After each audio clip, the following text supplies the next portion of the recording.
We are taking objective Bravo.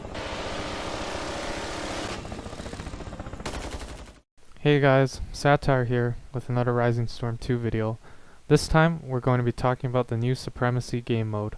Unlike Skirmish, this game mode features 32 versus 32 players and is likely to be played on most rotation servers alongside the standard territory game mode, which was featured predominantly in Red Orchestra 2. The Supremacy game mode can be compared to Battlefield's classic Conquest mode, where teams have to capture flags to gain points. However, unlike Conquest, there are a number of key differences which I would like to explain.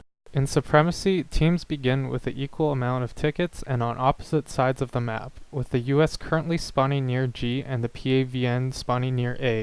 Teams can capture points in any order on the map, and the points themselves all offer differing amounts of influence. For example, point A, B, F, and G only count as 1 influence each, while point D provides 3 influence over time.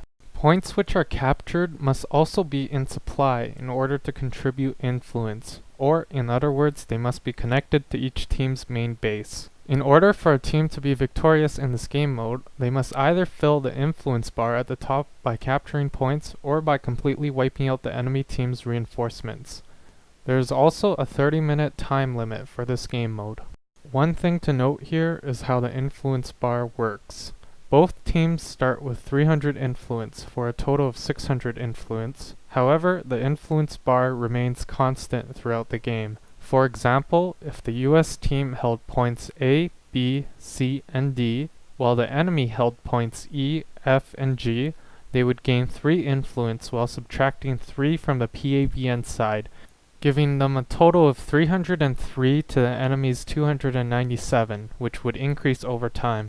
Now that you have a general idea of how this game mode works, it's time to talk about the actual gameplay and how it felt while playing this mode. Starting right off, both teams have a number of ways in order to disrupt the enemy supply lines. For the PAVN, the commander can use an ability named Ambush Deployment. If used properly, this ability will allow the commander to force respawn any teammates who are dead to his current position.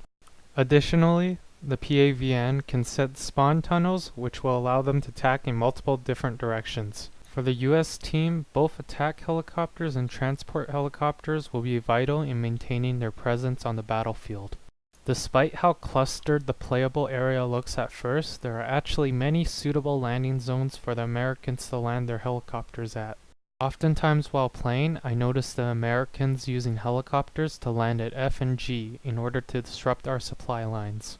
This doesn't come without any risks, however. Many of the PAVN bases are equipped with a Dishka heavy machine gun, including the base at D.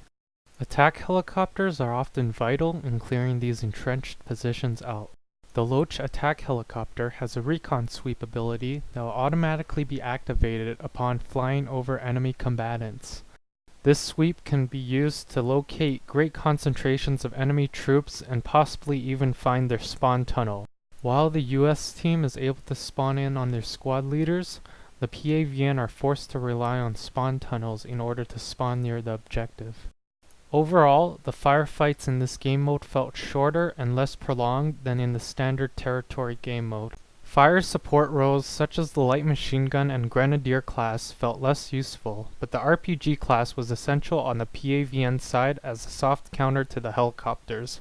The commanders also provided a big role, especially in providing recon to the ground forces. While the artillery call-ins for both sides are strong at clearing out points, I feel like recon has more of an advantage because it allows you to see where the enemy is and where they're coming from. One of my biggest criticisms with this game mode is the amount of time it takes to get from point G to point D, or vice versa. As in the territory game mode, you had to rely on your squad leader to provide good spawn points and reinforcement points for your team. This led to a couple frustrating games in the beta where I was not able to spawn anywhere near the action because of my squad leader failing to provide those spawn points.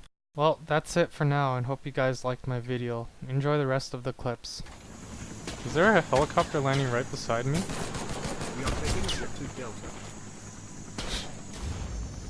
Objective Echo is being attacked. Well, okay then.